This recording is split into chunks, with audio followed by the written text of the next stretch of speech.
Hello guys, আমি Masud Bappi. Java Bangla programming টিউটোরিয়ালে আপনাদের স্বাগত জানাচ্ছি। তো আজকে আমরা জাভার অ্যারে সম্পর্কে আলোচনা করব। তো প্রথমেই দেখি যে অ্যারে আসলে কি। তো অ্যারে বোঝাচ্ছে যে অ্যারে একটা কন্টেইনার যেখানে আপনি সেম টাইপের ডাটা রাখতে পারবেন। এখন সেম টাইপের ডাটা টাইপ বলতে কি বোঝাচ্ছে? তো আমরা আমাদের প্রিভিয়াস লেকচারে দেখেছি যে জাভাতে যে ডাটা টাইপগুলো আছে, কি কি আছে? Integer, byte, short, long, double, float, character, string. তো এই সেম টাইপের ডাটা হইতে হবে। যেমন অ্যারেতে আপনি ইন্টিজারের ভিতরে বাইট বা শর্ট বা লং বা ফ্লোয়েট রাখতে পারবেন না। তো যখন ডাটা রাখবেন তখন কি হইতে হবে? সেটা সেম টাইপ হইতে হবে। এবং এজন্য বলা হচ্ছে যে it is a collection of homogeneous elements. এবং অ্যারেতে প্রত্যেকটা ভ্যালু ইন্ডেক্সের উপর ভিত্তি করে ডাটাগুলো রাখে। তো আমরা যদি একটা ফিগার দেখি, এখানে একটা অ্যারে দেখতে পাচ্ছি। এগুলো সবই আমাদের ইন্টিজার ভ্যালু এবং প্রত্যেকটা ভ্যালু, এবং এই যে 10, 0তম পজিশনে 10 আছে, তারপরে 9তম পজিশনে 100 আছে। তো এইভাবে আপনাকে সাইজ ফিক্সড করে দিতে হবে যে আপনি কতগুলা ডাটা রাখতে চাচ্ছেন। আর এখানে যে দেখছেন যে এটা হচ্ছে লেন্থ। তো যেহেতু 0 থেকে 9 পর্যন্ত এর সাইজ 10টাই হয়, সেহেতু এর লেন্থ হচ্ছে 10। এখন অ্যারের কিছু অ্যাডভান্টেজ আছে, যেমন কি যে একটা সাপোজ আপনাকে বলা হলো যে 10টা ভেরিয়েবল তুমি মেমোরিতে স্টোর করো। এখন আপনি যদি 10টার জন্য আলাদা আলাদা 10টা integer type variable A B C D এভাবে যে পর্যন্ত 10টা ভেরিয়েবল নেন, তাহলে কি হবে? মেমোরিতে অনেক জায়গা ইউজ করবে মেমোরিতে। তো এটা একটা ডিসঅ্যাডভান্টেজ। তো এই জন্য আমরা কি অ্যারের মাধ্যমে অনেকগুলো ডাটা, অনেকগুলো ভ্যালু একটা ভেরিয়েবলের ভিতরে রাখতে পারি। তো কোড অপটিমাইজেশন যেটা বলতেছে যে এর জন্য অনেকগুলো ভেরিয়েবল ডিক্লেয়ার করার কোনো প্রয়োজন নাই, একটা ভেরিয়েবলের ভিতরে আমরা রাখতে পারবো। এবং র্যান্ডম অ্যাক্সেস যেটা বোঝাচ্ছে যে এই যে ডাটাগুলো আপনি রাখলেন, আপনি ইন্ডেক্সের উপর ভিত্তি করে যে কোনো ভ্যালু রিট্রিভ করতে পারবেন, তার মানে নিতে পারবেন। আর ডিসঅ্যাডভান্টেজটা কি? এই যে আপনি সাইজটা ডিক্লেয়ার করতেছেন, এটা কিন্তু ফিক্সড। এটা আপনি বাড়াইতেও পারবেন না, আবার কমাইতেও পারবেন না। এবং একই টাইপের ডাটা আপনি রাখতে পারছেন।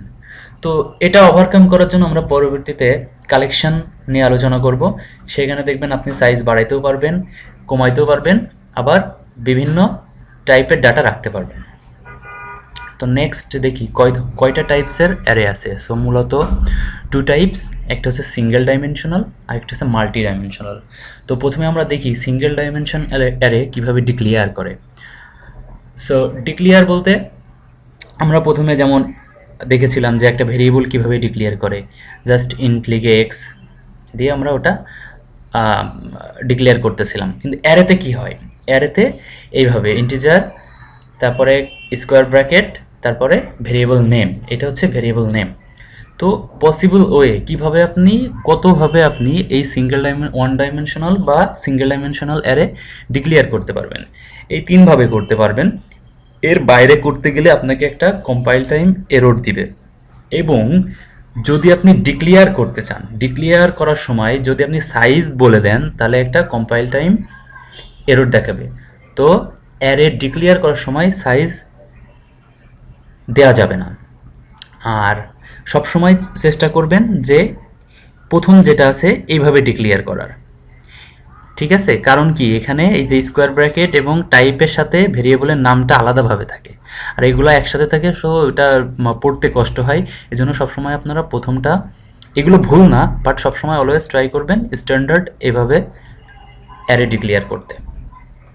তো next two dimensional array same as, এভাবে আপনি এতগুলো ওয়েতে আপনি টু ডাইমেনশনাল অ্যারে ডিক্লেয়ার করতে পারবেন। তো প্রথমটা যেভাবে আছে এইভাবে সবাই ডিক্লেয়ার করার চেষ্টা করবেন। তো এবার আসি আমরা ক্রিয়েশন, কীভাবে অ্যারে ক্রিয়েট করব। তো আমরা নিউ এর মাধ্যমে অ্যারে ক্রিয়েট করব। নিউ কিওয়ার্ডের মাধ্যমে প্রথমে অ্যারে একটা ভেরিয়েবলের নাম দিব, তারপর নিউ, তারপরে এই যে এখানে যখন ক্রিয়েট করবেন তখন আপনি সাইজটা অবশ্যই ডিক্লেয়ার করে দিতে হবে, আদারওয়াইজ কম্পাইল টাইম এরর পাবেন। তো এখানে নিউ দেওয়ার অর্থ কি? যদি নিউ, যখনই নিউ দিচ্ছেন, সো এভরি অবজেক্ট, তার মানে অ্যারে কিন্তু জাভাতে কি একটা অবজেক্ট হিসেবে ধরে নেয়। তো যখনই আপনি নিউ দিয়ে এটা করবেন, ক্রিয়েট করবেন, তখন জেভিএমের কাছে এর একটা রেফারেন্স হিসেবে একটা এই যে আর রেফারেন্স ভেরিয়েবল হিসেবে কাজ করবে এবং ওর একটা ইনস্ট্যান্স ক্রিয়েট করবে। তো সো এইভাবে আপনি ক্রিয়েট করতে পারেন, এভাবে ক্রিয়েট করতে পারেন। সো আমরা দেখি আসলে প্রোগ্রাম করে কয়ভাবে করা যায়। সো আমরা নেটবিনস ওপেন করলাম, ডেমো নামে আমাদের একটা ক্লাস আছে। তো দেখেন আমরা একটা অ্যারে ডিক্লেয়ার করি, ইন্টিজার, এটা সিঙ্গেল এক্স। ওকে, এখন দেখেন এখানে যদি আপনি সাইজটা দিয়ে দেন, সাপোজ সাইজ দিলেন 5, এ একটা এরর দেখাচ্ছে। কি এরর দেখাচ্ছে? যে নট এ স্টেটমেন্ট। তো এইভাবে আপনি ডিক্লেয়ার করতে পারবেন না। ওকে, আর আপনি ক্রিয়েট করবেন, ডিক্লেয়ার করা দেখলেন, এবার ক্রিয়েট করবেন কিভাবে? Equal to new int.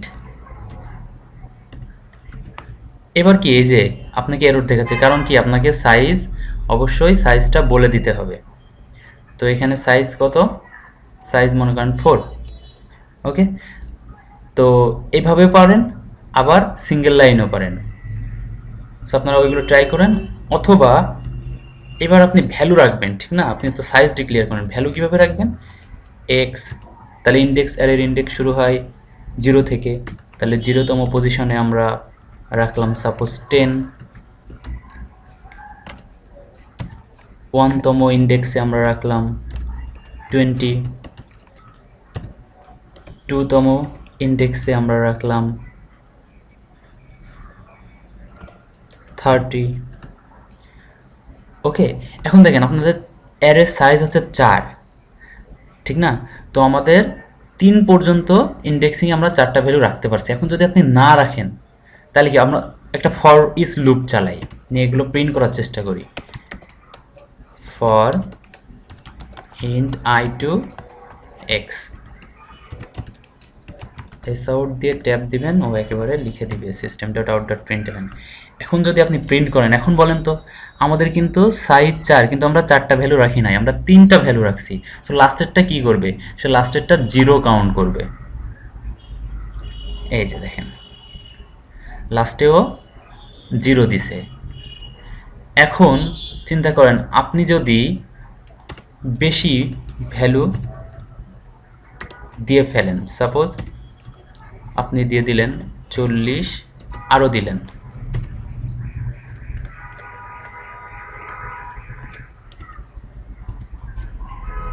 50, তো ও কি করবে? ও বলবে যে তোমার সাইজ তো 4, তোমার অ্যারের সাইজ 4, তুমি এখানে 5টা ভ্যালু রাখছো। তো তখন একটা এক্সেপশন দিবে যে array index of bound exception. এই যে তার মানে কি, অ্যারে সাইজ ফিক্সড, ও আর সাইজ বাড়াইতে পারবে না। তো এটাই হচ্ছে অ্যারের ডিসঅ্যাডভান্টেজ। তো আশা করি সবাই বুঝতে পারছেন। তো অ্যারেতে যে সাইজ আছে ওর থেকে কম ভ্যালু রাখতে পারবে, বাট বেশি ভ্যালু ও রাখতে পারবে না। এই যে এখন ও 4টা ভ্যালুই স্টোর করছে। সো এবার দেখেন আপনারা আর একটা জিনিস, যে এটা যদি আমরা কমেন্ট আউট করে দিই,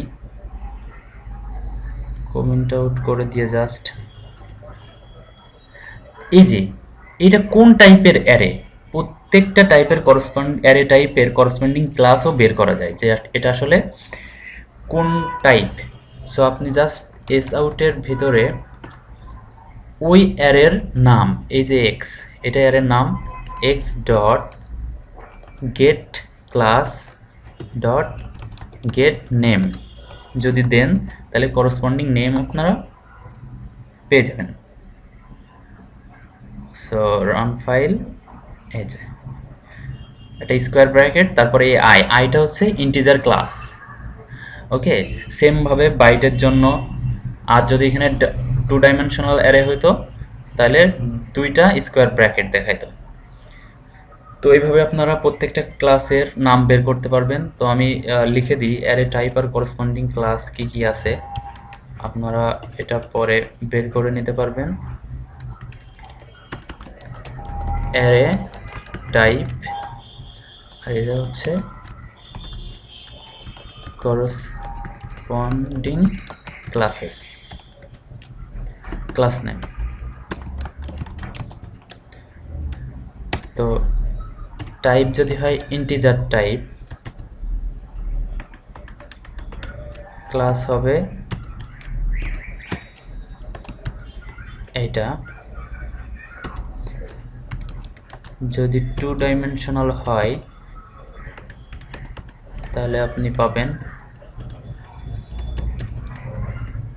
এইভাবে। যদি ডাবল হয় তাহলে পাবেন ডাবল। যদি শর্ট হয়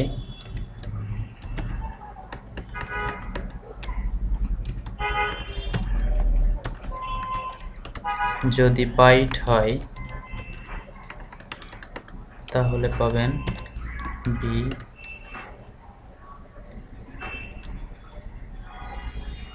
তারপরে যদি বুলিয়ান হয়